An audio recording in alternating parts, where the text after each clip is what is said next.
Good morning, everybody. Welcome to the show. I am joined today with Josh. Josh decided to get up in Mom's attic today, and That is baby. he must have slept up there or something for the weekend. So how's it going, Josh? Are you ready for this beautiful Sunday morning and a beautiful week this week? I don't know about beautiful, man, but it's cold. It's definitely cold out, man. Uh Yeah, I'm kind of in the holiday lull with work right now where I'm ready to be done. I got a few things left, man, but yeah, I don't know. I'm checked out. you checked out from work. Wow. Okay. Yeah, Checked I get out. it. I get how it is. I mean, it's always a long year, and everybody kind of gets that way. I feel like, yeah, I'm kind of in that same mode. We have a crap load of cleanup still to do. 12. Good morning, Noel, Scott, and Mallory and JC. Good morning. Yeah, I got about 12 cleanups. We still got to get ready for the season. For the snow season, we didn't get no plows on. We didn't got salters on. So one of those things that you kind of get in that mode at the end of the year, and you're like, great, what do I do now? So Yeah. yeah, I understand where you're from at, but so what? Let's check this out. So did you have a good Thanksgiving? It was decent. Yeah. Yeah, Some unnecessary stress, but it was that's I guess that's how the holidays go in reality, right? yeah. I mean, I get it. It's always one of those things that you're like, okay, am I gonna get all this food together?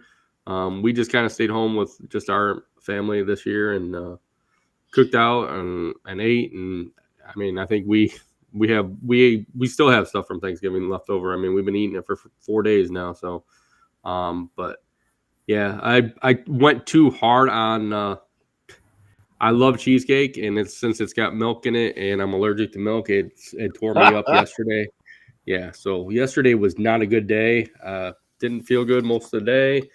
But yeah, I kind of learned my lesson on that to just not take over so much cheesecake that this for Was the it worth it holidays. though? So Was the risk worth the was the reward worth the risk? Or yeah, it's always good. It's always good. I mean, I make it really good, and it's always worth it. It just I at think that I eat moment? way too much.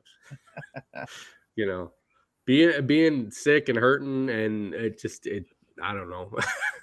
I mean, for 2 days, definitely it's worth it, but I don't know. I don't know if it's worth it. It's a shitty thing. Yeah, yeah. No pun intended. No pun Yeah. intended. Yeah, but yeah, I mean, other than that, I mean, it's been good.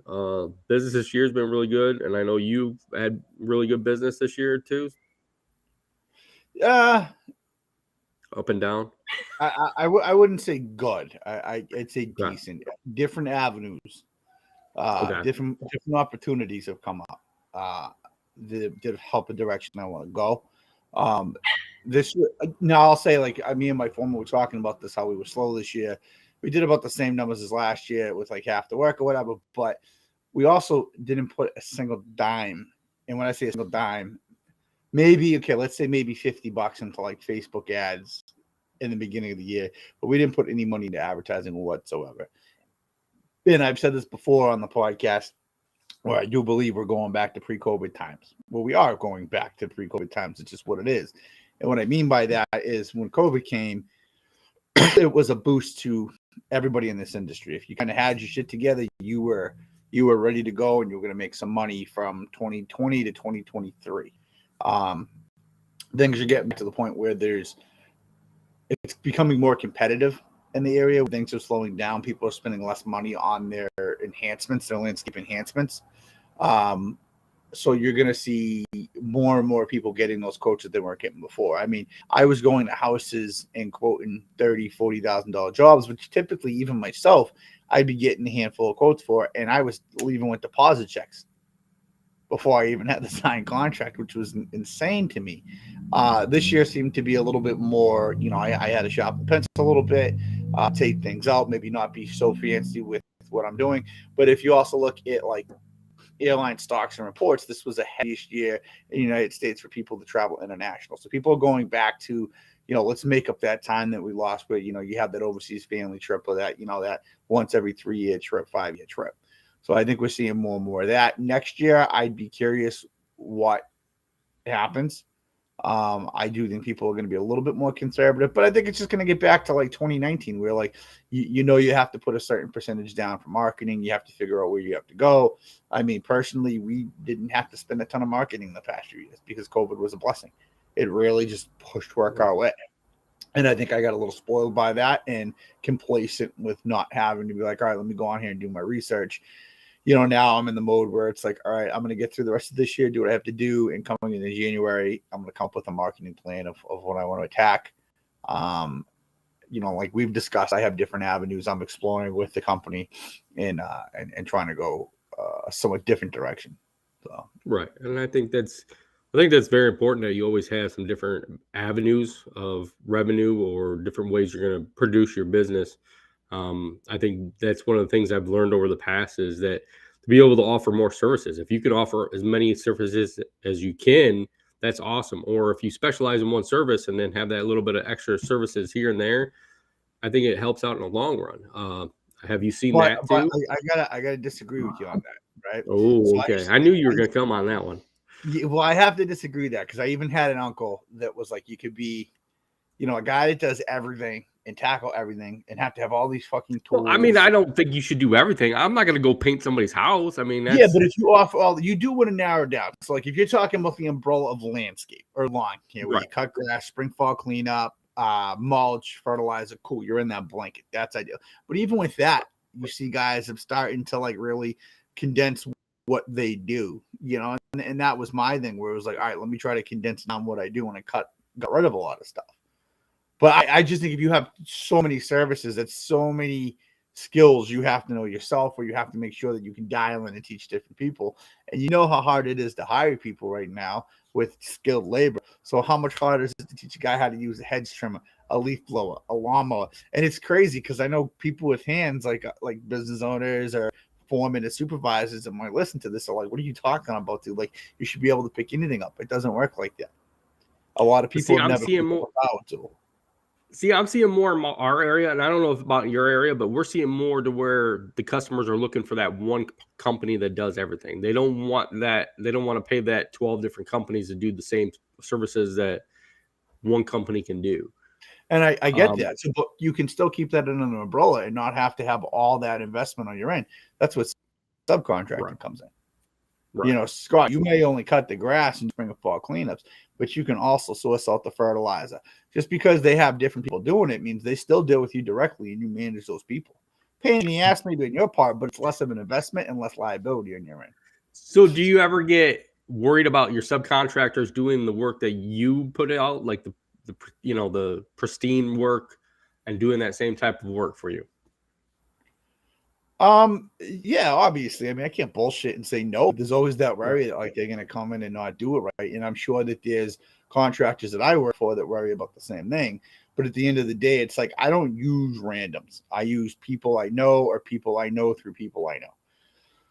There's some sort of connection there, Have I used randoms in the past? Yes, but again, there's still social proof of who they are. I'm able to ask locally about them and whatnot.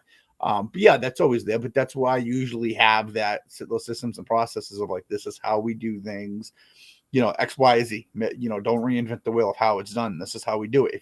If you need help, I will personally come help you. If you need help with a cut or a placement, I will help you. So, but when it comes down to like fertilizer, right? It's like when I did more lawn care, and I subbed the fertilizer. I don't know anything about fertilizer. I can't even pretend to act like I know what it is. But I hired a reputable company that cost a little bit more. My markup was obviously less because he cost more, but he knew what he was doing and he had a decent sized outfit and he was reliable. It got to the point where I got away from that and I threw things directly his way. But to answer your question, yeah, I mean, there's always going to be that dot of doubt where what if, but I mean, it's the chance you got to take if you're going to do that. Okay. So I see what you're saying. So you're saying I should just subcontract everything out and just do what I'm doing? Well, it's easier for me, right? But think about it. Like if you're working, it's easier for you, right? It works for you. If what works for me might not work for you, right? Right. But at the end of the day, like if you find yourself working 14-hour days, 12-hour days, and 7 days a week, I get that's what you have to do in the beginning, but you're not in the beginning, man, and neither am I. It's like, No. where can you be more efficient where you don't have to invest out tens of thousands of dollars of equipment and you can sub it out and literally manage the invoice? I'm doing the job next week, 2 blocks from my house. It's a $15,000 job. Personally, me, I'm making 30, and I'm not gonna always throw numbers, but I'm making $3,500 off the job for fucking standing there. I got flowable fill coming in. I got like 4 concrete trucks of flowable fill, and then I have a pump truck coming in for 5 hours to pump it. I'm sitting there and watching them put it in a hole and pump it. I'm just there to manage it, and it's going across the board. And I'm not doing it. But again, now if I had to go manage that, if I had to go actually bring that job in and hire the concrete trucks, bring laborers in, bring my skid in to load it up, my cleanup, my crew, my payroll taxes, I might make the same or less. With this, I'm showing up and I'm sitting in my truck, man. Right. I'm getting out peaking, but that's what I mean. I'm not going to do that on every job, but there's certain things, yeah, I'll go away from. Listen, I've had hardscape jobs where we've been behind, and I've subcontracted out the excavation and a rough grade base from people. That just to get ahead. So I network with guys like that, and it might speed up where we just come in and we do the flat work and we make, at the end of the day, we lose a little bit of money, but at the same time, the progress is there. That big job, that big quote that I'm working on that I have to finish up this week, it's the biggest quote of my career so far. And, I don't even do that much money in a year, revenue. Right. And a lot of that's going to be broken up into subcontracting. But it's going to be the same piece of the pie where it's going to be, this is how everybody from my crew to the 3 other crews that are laying pavers, this is how you're going to do it. This is my system. This is how I want it to be put down. That way, if there's an issue, it's either you didn't follow direction or my plan wasn't developed right. But yeah, I mean, but why not? Right. Okay. So, well, if you need a subcontractor, I'll drive all the way out there. Well, but you know what? I'm probably going to have to subcontract the mowing. Well, that's what well, with some of these new development, I have to hold warranty contracts. So you have to mow the grass for 2 years. I'm not really, I haven't looked at the investment. I know it's going to cost me, but again, I'd rather bump it up with an admin fee and subcontract it out than rather having to buy another truck, another trailer. Let's just say a mowing setup's $80,000.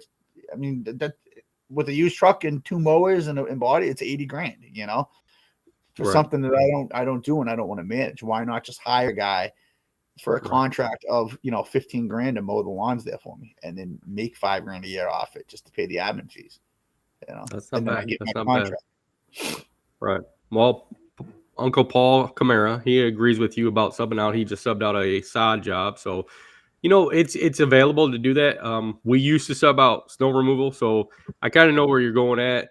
You just make your money on it. You have your admin fees on it, and just be able to still make some money off of it. And I've done that before, and it works out. Like, I think it's more of, like you said, you got to find that right person and tell them how you want it done, and if you have to, go out and show them to make sure that that's the way it's done. And that's always how I work. Communication has to be there. Like, if you expect to show up and just say go ahead and do it, they're going to do it there in the system. That might not be up to your par. So yeah, like if you have the first 1 or 2, you might have to sit there and show them, hey, this is how I want it done. You're not losing money because you're still not putting your crew on there. You're not having your payroll. You're thinning liability, like I said, and you're thinning out your costs. So yeah, if Scott has to show up and say, hey, Josh, this is how I want it done. This is how you did it the first time. Wasn't right. Wasn't up to my level. Now I understand. Right. Okay. Well, I totally agree on that. So communication is always key. I mean, I think communication with customers as in subs or even your employees is the main key. I mean, you got to communicate to continue business, and a lot of people don't come back and do that. I see a lot of companies that don't communicate with their employees on what's going on, and it can hurt your company in the long run. So that's good. So now everybody at your company knows you're bidding on this big job, correct? And it's a possibility, or at least the main guys.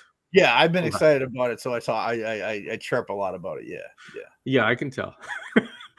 It's good though. I mean, I think that's good because I think that it puts it out there that even if you're bidding on a bigger job, you can tell your employees, hey, I'm bidding on this job. So get ready, because if this goes through, this could be a game changer sometimes, Yeah. and it And could there be is a good chance we get it because we have a pretty good rapport with the company, and we have a very good recommendation from one of the contractors they used to use. So it's the numbers are at a point where I'm not fully comfortable, where I've had to quadruple check them and go through and I use the takeoff software, and I have to double check my measurements to make sure I'm not screwing myself.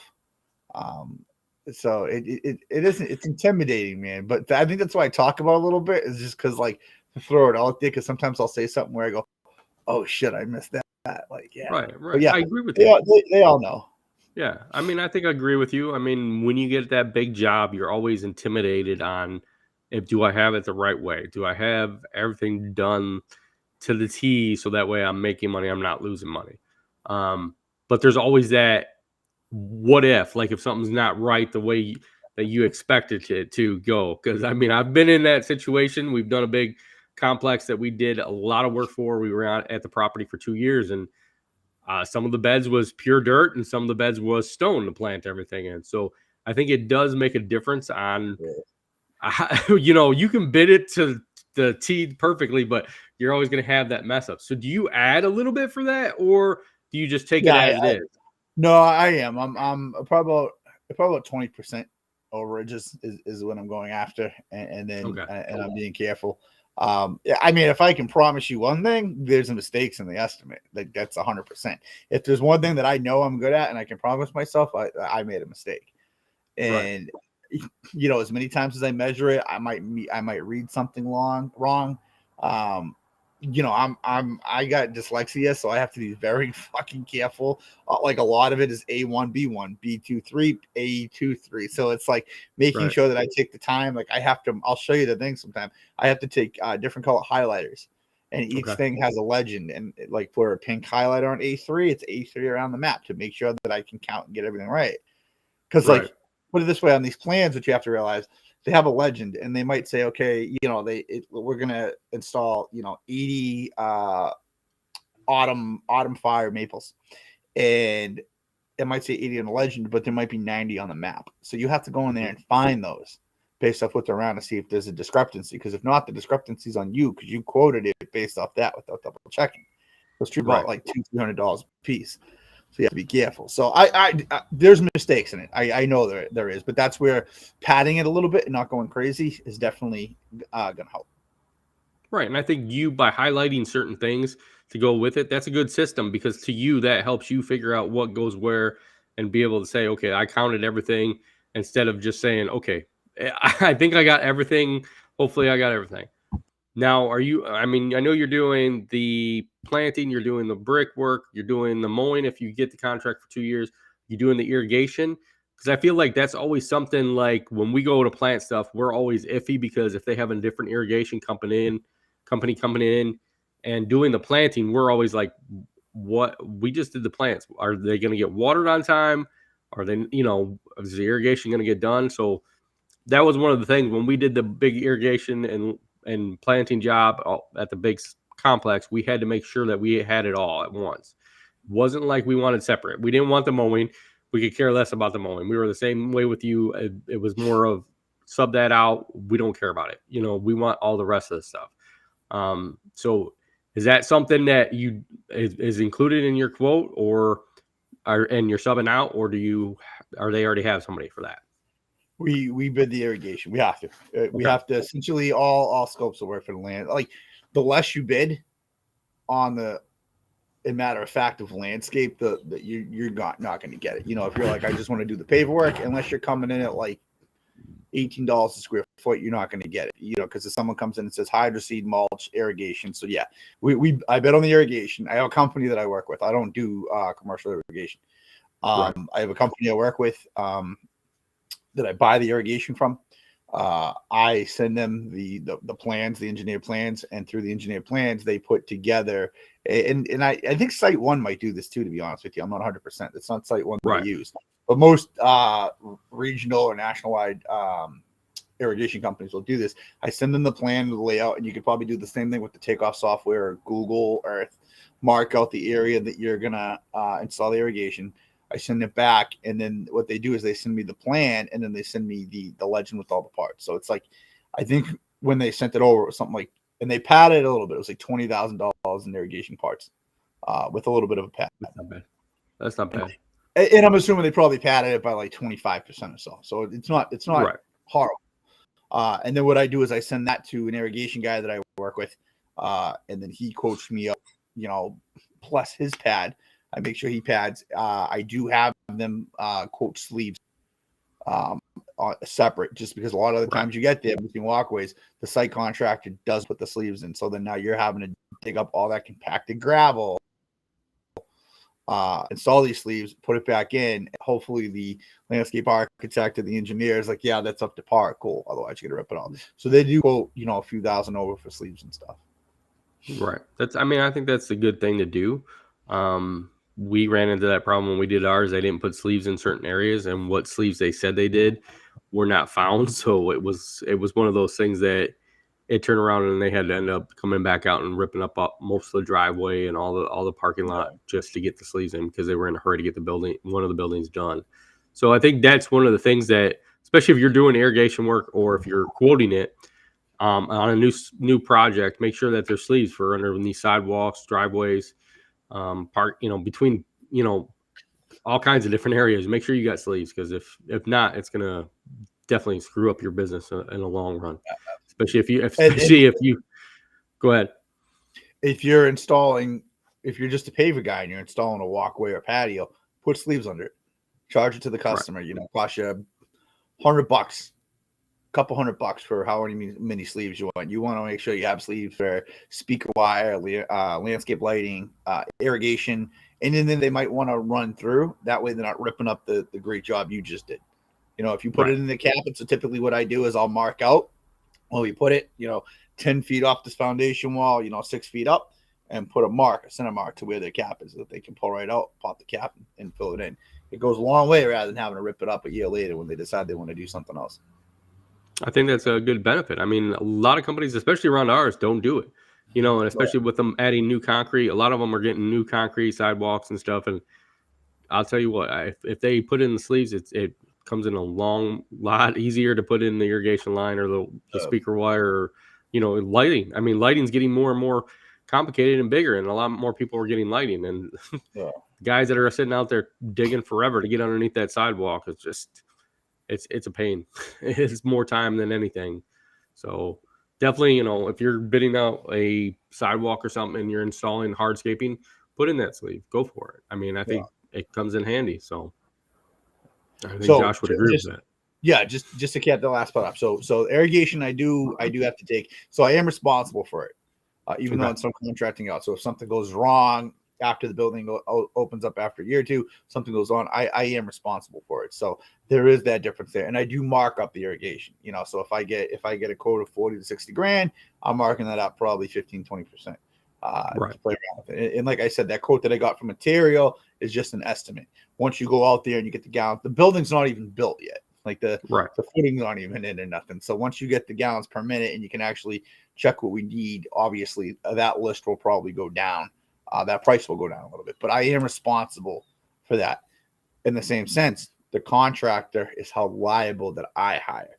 So he'll assign a contract to me if we get the bid, where he's going to have to honor his craftsmanship as far as the 2-year warranty goes on the building. Right, so if it goes wrong, if he wants to up and tell me to go fuck myself, then I'm screwed. I am trained in irrigation. It's just not something I specialize in, and it's not something I'm comfortable jumping into on this first big job, in by any means. Right. So over the years, you've gone down and specialized in just hardscaping. So do you feel specializing in something is, in the long run, 100% better than just having a whole crap load of services? Because I feel like, as you know, I've been in business for so much years. It's easier for me to specialize in landscaping. We do a lot of landscaping, a lot of pruning, some irrigation work, some ferts, some mowing. But we always get more business for our landscaping. So So specializing, is that better for you in the long run? Specializing and subbing everything out and just doing it that way? Um, for me personally, I would prefer. I mean, we offer different services, but again, the umbrella's small. Right. I don't dabble in the lawn care stuff anymore. Um, but I prefer to specialize in something. Yeah, Okay. I think that, and a lot of this comes from like personal experience. Like when I'm looking for electrician, I'm not looking for an electrician, a handyman that does some electrician work or does a little bit of plumbing, a little bit of this. I want someone that knows their craft, exactly what they're doing. They have the tools for it. You know, they're not using a set of vice grips to fix something on a breaker box. You know, Right. it's the same idea where like I get it. You got to start from somewhere. You work your way up, but once you hit like that 5 to 7 year mark, you figure you have that specialty where like if you're going to do landscape enhancements, right? Maybe that's what you Mhm. specialize in. You offer mowing and stuff like that because that, you know, that's just that pays the bills. But then your landscape enhancements is what you specialize in. Like you put the focus on the marketing. Like, Right. you know, we do French drains, we do excavation, but I don't push that. I push like pavers. Like we like to do pavers. We like to do walls, but you know, we don't get the money we want for walls out here. It's a very competitive market for retaining walls. When we get them good, but we like to do them engineered. We like to complete the jobs as engineered walls. Okay. But pavers is really where I try to push it. Like, hey, specialize. We have the saws, we have the tools, we have the skill. Here we go. You know, I think when you have a specialty, especially like you might be looking for a specific demographic of customer. You know, I don't want the customer that's going to nickel and dime me to death. I want someone that knows that they're paying for skill and the time that I've spent, you know, mastering my craft. Um, Again, you know, looking for someone to clean out your poop pipes. You know, I don't want to call just anybody to clean out my poop pipes. You know, I Right. want someone who specializes that knows what they're doing because I don't want someone cracking you know, a plastic sleeve in my house and it smells like shit. You know, so I think having that niche and having that specialty and specializing in something is very important, especially in this industry. Because again, I think one of the biggest issues in this industry is like you see guys like one stop we do it all, which is cool, but then like you're not showing any difference from like Peter to Paul. You know, it's like, you know, Scott, you cut grass and trim bushes. At the end of the day, people are just looking for that bottom dollar. You know, Right. like I know, you know, Paul's on here. You know, Paul has his social proof of like he. I mean, I consider what Paul does landscape enhancement. You know, look at the fucking Right. prop guy does. You know, that's a Right. different type of maintenance. He's landscape maintenance, but it's also an enhancement with it. You know, Mhm. he's you know if you're just going to be, you know, mow and blow, specialize in that mow and blow because there's a huge market in that. There's nothing Right. wrong with being that guy that can go out and say, hey, listen, yeah, I can do your cut for $50 in and out, but this is where we're going to go, and that's what you specialize in. It's just that mowing. I've Right. always said it, like if I went back to mowing, I would probably be strictly mowing and cleanups. That's it. Nothing else. I wouldn't trim bushes. I wouldn't do pavers, lighting, irrigation. I would just focus on mowing. I would buy trucks, trailers, mowers, and just fucking an assembly line of this is how we do every week. There's no specialty to it or anything. It's boom, boom, boom. But all Right. we do is mow. We know how to mow grass like a mother. Well, that's good. I mean, I think that's the way to do it. I mean, I really do. Okay, so I'm gonna go back to what we started to talk about in the beginning. Is you said that you're seeing a lot more people ask for multiple quotes. Um, Now I know it goes on and on. Um, so JC, I'm gonna before I jump on this, JC says, "What do you do when you realize that you're currently doing isn't profitable, but you haven't yet found a new specialty?" Well, you got to redesign the wheel. I mean, I feel like you have to look at everything. And I think that's one of the things we do every year is we try to figure out right at the beginning of the year, this is what we make off each customer. And I know there's a lot of the softwares now that once you start putting the stuff in for the year, it automatically calculates what you're going to make off that customer. And yeah, you're going to make more off of it than you normally could. But if you know that you're going to work, like say, I only want to work 40 hours a week, you put in your 40 hours in for whatever yourself, your employees, your taxes, figuring that all out ahead of time every year lets you know if you're going to be profitable or not. Yes, you're going to have variations of shit's going to break down. I mean, you can't help that. but knowing that ahead of time and going into the season saying this is what I need to have. And it kind of goes back to knowing the numbers. Like if you know all your taxes, you know all your gas, your all that stuff. Yeah, you might be higher or lower one week or whatever on the gas, but your taxes are always going to be the same. Usually, your phone bill is going to be the same. Your truck payment's going to be the same. Your mower payment's going to be the same. These are the things you got to know ahead of time before you jump in and say, But if you know down the road and looking at the beginning of the year and say this isn't profitable for me, then you got to change something up. There's definitely something that has to be changed. And that's the way I look at it. Especially when I look at our yearly stuff. I don't know how you do it, Josh. Similar. Just to directly answer Jay's question is, like you said, like stop at that job and figure out why it's not profitable. Was it the way that you quoted it? Are you not quoting enough? Do you not know your bottom line number? Like if you're by yourself, working for yourself by yourself, it's pretty easy to find out. Right. Typically, I think the mistake is guys will go in, let's just use a shrub trimming job and say, yeah, it's $800 to, trim the shrub. Figuring, all right, it'll take me 2 days. I get out of here, $400 a day. Killer, cool. All of a sudden, a variable comes up. Takes you a little bit longer. Maybe you misquoted it. You didn't realize you needed a ladder. You're gonna go rent the ladder for a couple $100 a day. It takes out of it. You have to sit down and figure out where you went wrong. This is where kind of experience comes in, where knowing time, how long something will take you, comes into play. Right. But again, yes, knowing your numbers. So like the way I do it at the beginning of the year, like you said, you have your fixed expenses, your car payment, your car insurance, your phone bill, your rent, your mortgage. Those are never going to change. They're the same thing every month. That, let's just call it that $5,000 is there every single month. That payment does not change. Your variables are going to be your fuel, your payroll, your taxes. That's all based off how much work you do. You're going to spend gas depending on how much work you saw and how much you travel. Your payroll is going to change based off how much you're going to pay guys because you bill up. When you get employees, you start realizing like, oh, it takes 10 hours to do that, So I got to charge, $50 an hour times 10 hours. But I think one of the biggest issues with solo guys, and I know my issue and my fault was just thinking, hey, as long as I make a buck, I make a buck. It's not the way you want to do it. You want to try to treat it like you're the employee, right? You want to make sure you're paying yourself. If you're going to pay your employee $20 an hour, for argument's sake, let's just say you're going to charge $45 an hour for that employee because that's what everything adds up to cost you. And then you add your profit on top of that employee. So maybe that puts you at $65 an hour, right? So now you have to look at that job might take 10 hours to do, 65 hours times 10, and see where you are, right?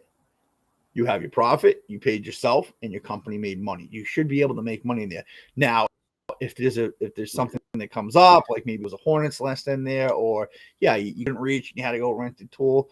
Now you have that little bit of a buffer between the markup to pay your overhead, the markup to pay your employee, and the profit, the 20 to the 65. That's where it makes the difference. That's why there's that big gap. People say, oh, I don't need to charge that much money for an employee. Yeah, you do, because it adds up between taxes. And that's just, we'll get into a whole segment about like how to put that hourly rate together. But and then obviously as you go, you find out what you like, what you're into, and what you're fishing at, and that can become your specialty. But it still works the same way. You can do a specialty and suck your pricing and not make money, right? But at the end of the day, you just got to make sure it's how long it takes you versus what you're charging. Are you making money? And there's like a lot of stuff that I do now will be time and material. Look, I walked into jobs in the beginning and quoted $300 for a cleanup, and I was there for 3 days. Right. I agree with you. I mean, I've done it many, many times, and I think now we're down to by the hour. I mean, we have a set minimum, and then we go by the hour. And it's hard to get, especially with cleanups and prunings. There is a lot of variables with it to say this is how much I'm going to do it for. Because like you said, it could be wet leaves one time, it could be dry leaves. You don't know. You could need that. There could be a hornet's nest, like you said. You could need a ladder that you thought, hey, I could get this without the ladder, or you need a specialty tool. Like there's a lot of things. Or you forget the tool and you got to run back to the shop, in the middle of the job. there's a lot of things there's so many variables in certain aspects of any business that we do or anybody else does that it's hard to say, you know. Now, hold on, pause for a second, because this goes back to my point a little while ago. Specialty tools, ladders, not knowing the environment you're in, how long it takes. This is where the jack of all trades can bite you in the ass. Having the specialty, you have that tool to do that job. Being a jack of trades and offering multiple services, you might not be equipped to handle that. Thus, your profit margins are going to be small. You're going to make less money. Get it. A dime's a dime. You're going to take that pay. But if you could make that bigger nut by having that specialty and having your tools and not going outside of your comfort zone, why would you do that to yourself? Right. If you have a brand new Walker lawnmower, a brand new weed whacker, you're going to go off for a paper job after you just spent all that shit? No, you're going to go cut lawns like you bought and make laser beams. I'm not going to touch it with I'm not going to touch a paper job if I bought a brand new mower. Yeah, like you have that's what you're equipped for. Bit by bit, you dabble in that, but right now that's what you're invested in. You stick to what you know, you stick to what you have, and you get. And I know that's not like a lot of people won't agree with that, but I mean, I think like master your craft that you're in at that time. You know, I agree. I agree with that. I mean, I agree with all that stuff. So going back, so you're saying you have to put in more and more estimates. So do you see in the next couple of years where you're going to invest more into advertising? I see in our area, it's a 50-50 shot on advertising, but we've always kind of did a little bit of advertising, but not much. And I know you said you got away from it because of COVID, because of all the extra work. And I feel like, during COVID, we got tons of extra work because people wanted to put money into it. So are you going to start investing more into advertising or are you still kind of going word by mouth if you don't get this? Let's say if you don't get this job, because I know this job's a big job that is going to involve a lot. This job would be if we sign the deal on this by after the new year, it's going to be a year or two out regardless. So we still have to have we have to prepare because there's a lot of carrying costs with this, major carrying costs that I have to prepare for that I'm not used to. I honestly need to seek some mentorship on this before I go into it once we get it. But to answer that question, yes. So I have to. And we knew going into this year that things were going to start to slow down. That people, not necessarily slow down, but people were going to be more conservative with their money, and we had to be more aggressive. We didn't put the money into marketing, maybe just laziness or overconfidence, to be honest with you. I don't know. We had a lot of things. We hit the ground running. We had a very busy winter. We had a very lucrative winter, so we didn't have to necessarily be as aggressive. We also realized where we don't offer, regular landscape maintenance services, that we're going to have to go back to kind of expanding our area, our service area.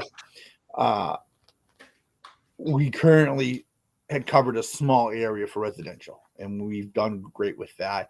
But because things are becoming more and more competitive, we're going to have to start branching out. So we created this triangle of the three major cities in Massachusetts. So Lawrence, Worcester, Boston.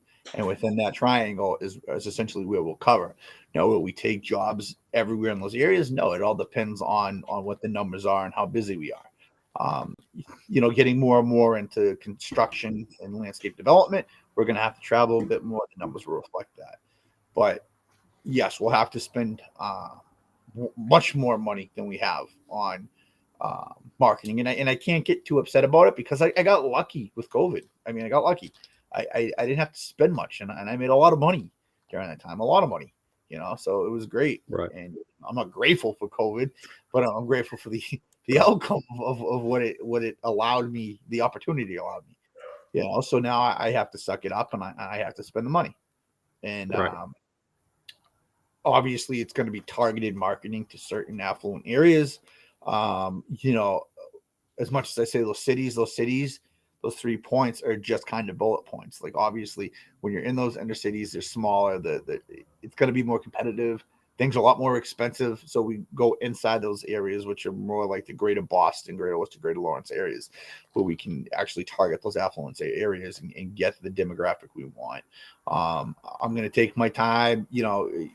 Equimeans Business just had the marketing networking series or whatever it was that YouTube Live, and one of the questions was Google AdWords, because I used to fool around with Google AdWords a little bit, Google My Business. Google has always seemed to be pretty fair. They're expensive, but I think the ROI is decent there. So I'm going to have to do some research once the season's done and see where I want to put the money. Obviously be careful. I had a bad experience with Angie's List.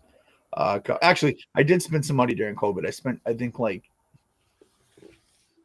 it was like between 3,000 and 7,000 for the year on Angie's List, and I was furious. And I think I might just be the exception because people speak very highly of them. But I made no money. No, I didn't make a single dollar. And I feel like I got one legitimate lead, and I felt like the rest of them were ghost leads. I was paying, I think like $500 to $700 a month or something. I was paying a pretty penny per month to be at the top of the list, and I had gotten a phone call in a town outside of our service area. I went to go estimate it, and I asked the woman, I said, did anybody else show up? And she gave me the names, and the people on that list were at the very bottom of the list. So everybody was getting it. I wasn't happy with it. Angie's List came around and said that it was my closing style, that I couldn't close the sales, and I wasn't happy. I spoke to a friend who is in the he's a chimney guy, and he said he's made hundreds of thousands with Angie's List. So may have just been me, but I got to do my research and see where I want to spend the money. That's for sure. Right. So would you do, so now you're going to target these areas. Would you do postcards? Would you push maybe towards Facebook? I know you had said Google AdWords, but is it easier for you to go door to door and pick an area? I know a lot in kind of our area, there's a couple concrete guys that do concrete pools. So what they do is they push into one neighborhood. If they can get one house in that neighborhood, they'll go door to door at that point and say, hey, we're down the street doing this pool. If you want a pool, we're going to be in this area for at least a couple weeks. And they'll try to condense it down to where they can get 3 or 4 pools in that subdivision and say, we're here. We're not going to move out of this area. But if they only get one, then they move on to the next area and they keep moving around. So, I know the one has told people like they're booking in different neighborhoods for months at a time. But they've told people like, hey, if you don't get us a pool in this time frame, we're moving out of this neighborhood and we won't be back for at least a couple of years. No. So is that something that you might do, is like pick to one area and try to get a job and try to continue to get a couple jobs in that neighborhood or subdivision or area? Yeah, we'll definitely do targeted areas. That's for sure. I actually, I have a friend of mine that's in sales, Miggs, if you're listening, shout out. He's very good at what he does. He's actually coming on. We're meeting next week for lunch. He's coming on as our sales guy. He's going to do cold call for commercial and construction companies, but also we're going to implement some residential style stuff. So he'll be, come up with ideas and, present me a budget and what we're going to do. We're going to try it that way. But yeah, targeted to certain areas like new developments would definitely be, I have some of the suppliers I use that will also call up and say, hey, we gotten like 4 or 5 driveway jobs over here to let you know the contractor's done and, people are buying and they didn't finish the pole. That seems to be the big thing. The contractor's not finishing the pole decks anymore. So it's like you go in there and, what they want, if they want to put a pole in. So other options too are getting up with pool companies because in our area, pool companies were booked out from COVID. They were booked out like 3, 4, 5 years. Some of these companies were backlogged, so there's work there. But yeah, there's postcards. I've never been a real big postcard guy. I don't personally read postcards. I throw them in the trash when I get them. Okay. Yeah, it has to be something really good to catch my eye. Like I'll read the landscape ones just because I'm in that industry, but I usually just don't. I don't bother with them. So I've always been big on yard signs. Obviously, truck Now, do the letters. yard signs go 1 second? Now, on yard signs, do you put it only in your jobs that you're doing, or do you put it all over the area?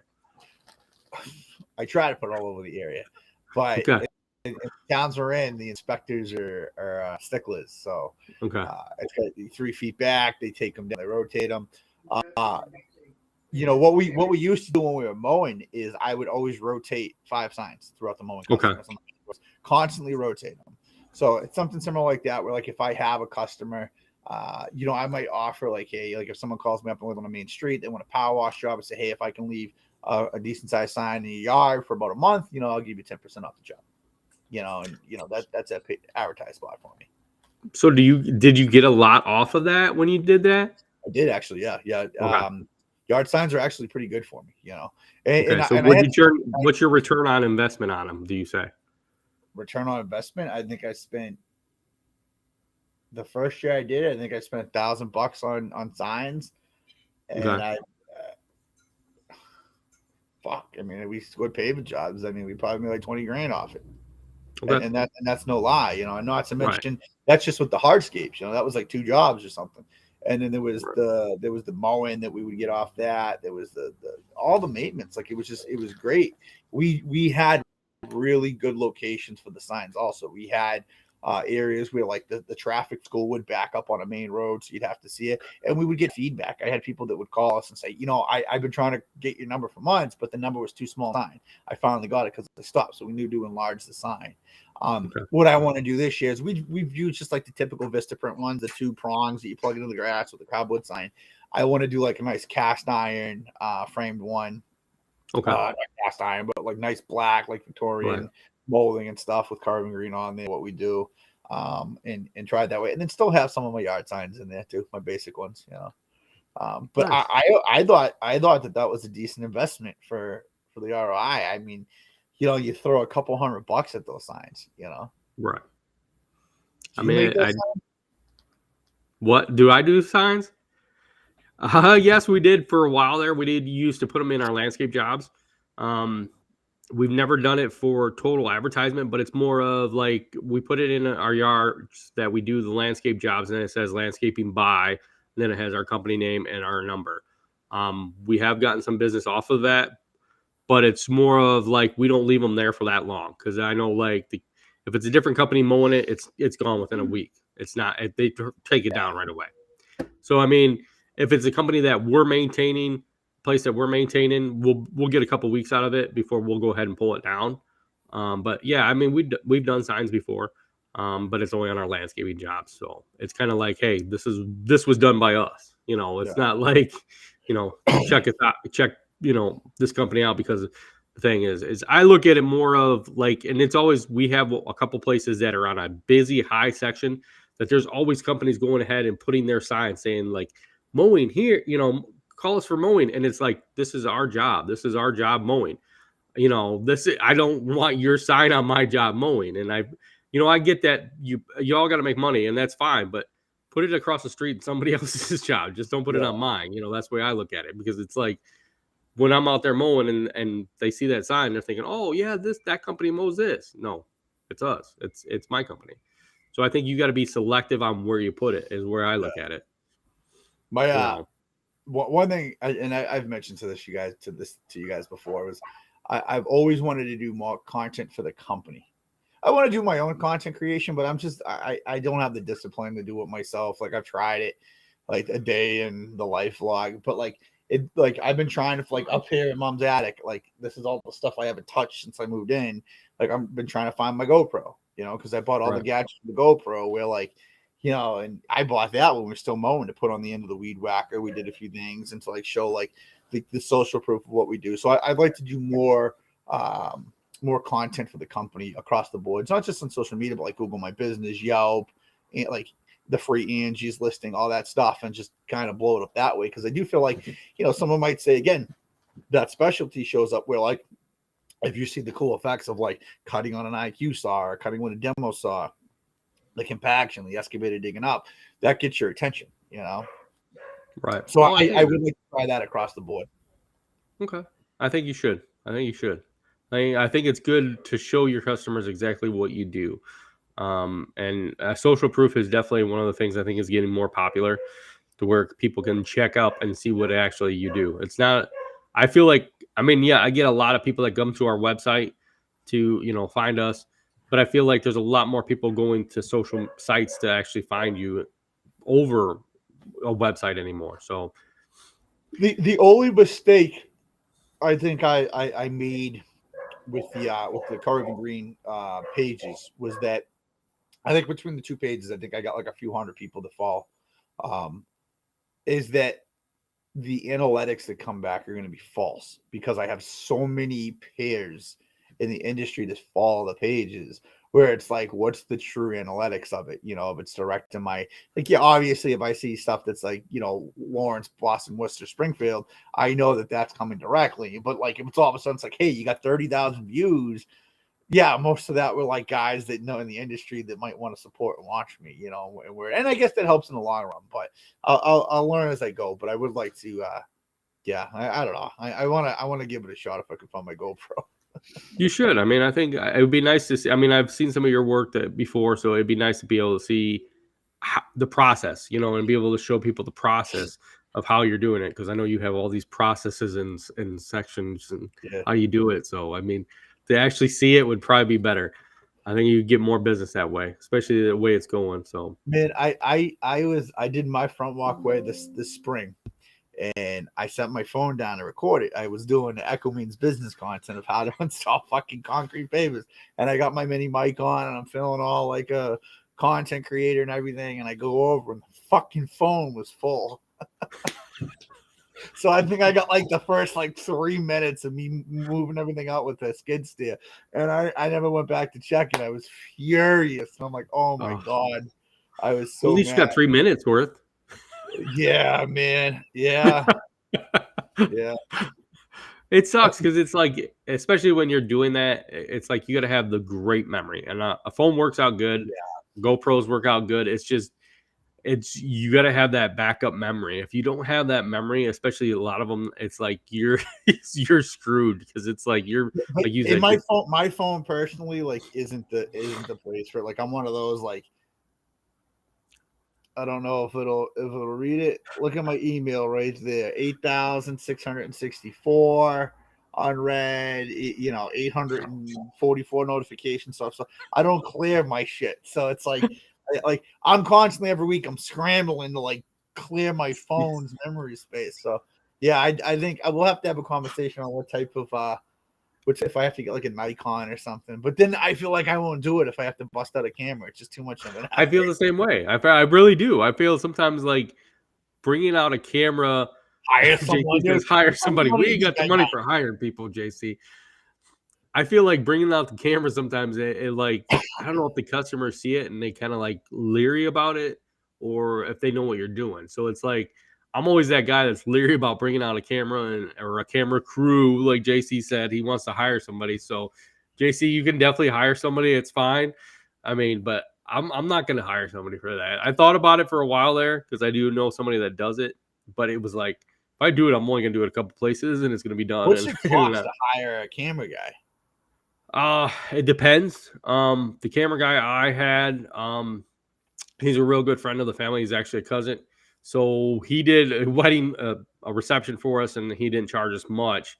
But I think he wanted to charge like, I think $75 an hour to come out and follow me and videotape and take pictures and stuff like that. He uses his equipment and all that stuff. Yep. That's a fair price. That's fair. Right. And then he uploads it all onto a special drive and then gives it over to you, kind of like a folder, like kind of what we use for everything that we do. So that'd be a good piece of content for the podcast. Someone that is hired, that you call that a videographer. A videographer, yeah, to follow you around and record the content. And was there a return on investment? Did you do it for marketing purposes? Did you do it for your own brand or your company's brand? Right. That would be a good podcast. I think we need to find somebody that actually has done that. Yeah. Because I mean, I'm the guy that's out there and I'm trying to do this. Yeah, and at this point, I'm like, yeah, I'm not even recording. I'm recording the ceiling or something, And like I said, my wife has a nice Nikon camera that when I first went up to Echo, I brought, and everybody's like, wow, that's nice. I'm like, oh, I don't know about cameras. But I feel like if I had to break that out every time I want to do something, it would never happen. Like if I couldn't do it on my phone on my GoPro, it just wouldn't happen. Right. I think that's the thing. You have a separate camera and do it that way. I mean, look at a lot of some of those influencers. They have 3-4 different types of cameras. That's You know, crazy. I mean, but I mean, I feel like at that point, like even when you're influencing, like it's a hobby, if anything, right. too. Where like you're investing in that. I don't know. High school kid that does it all editing. Oh, that's a good point. Yeah, yeah. I guess if you want to get find somebody, yeah. So for anybody listening, JC is creeping in the corner, and he's a part of my crew is not recording with a camera. Then you get the fuck out of here. Okay, that's how you would have not profitable when you get a guy holding a camera for you when you should be holding a shovel. Anyway, JC said high school kid that does it all, editing, etc. So that's true. You can get a kid that goes to like a trade school and does like graphics or editing or something, and maybe wants to build his his or her portfolio, and cheap money. Get what you pay for. That'd be interesting. I mean, maybe JC's gonna do it. Are you looking for a nighttime gig or something? Like I think he's looking for an extra gig. He needs something better. Hold the light. You want to hold the light for dad again? Could you see JC walking around with the camera? Yeah, I could actually. With the Curavan shirt on. Like, you're like, get the shovel. No, I got to videotape this. Bro, it's crazy because I have invested in, like, I have like the GoPro attachments. I bought like one of those rotating because my wife did like some content created, but she's good with that shit. Like Right. she could edit for me. But Hire her. Yeah, I know. I don't think she's gonna want to follow me and record me all fucking day. Well, I don't even want to be recorded. I want it to be the company. It doesn't have to. I don't even care about me. You don't really see my face. You don't see my face or my name at all in my company because I'm not the face of my company. My company is the face of my company. Right. I'm my own brand, like Jay Curry. Right. Yeah. My name is on Instagram and TikTok. That's my shit. Right. I've always tried to separate the two. That's always been my thing. I've always tried to separate the two companies, or the two entities of myself, my brand, or just me being me and my company. Right. I see it. I'm telling you need to hire your wife. There you go. So that's all we have for today, guys. I want to thank Josh for being on, JC for commenting in the background. I know he's been busy today. He's out doing some other stuff. He has to reset up his studio for his videos. So thank you guys for being on, and we will talk to you later.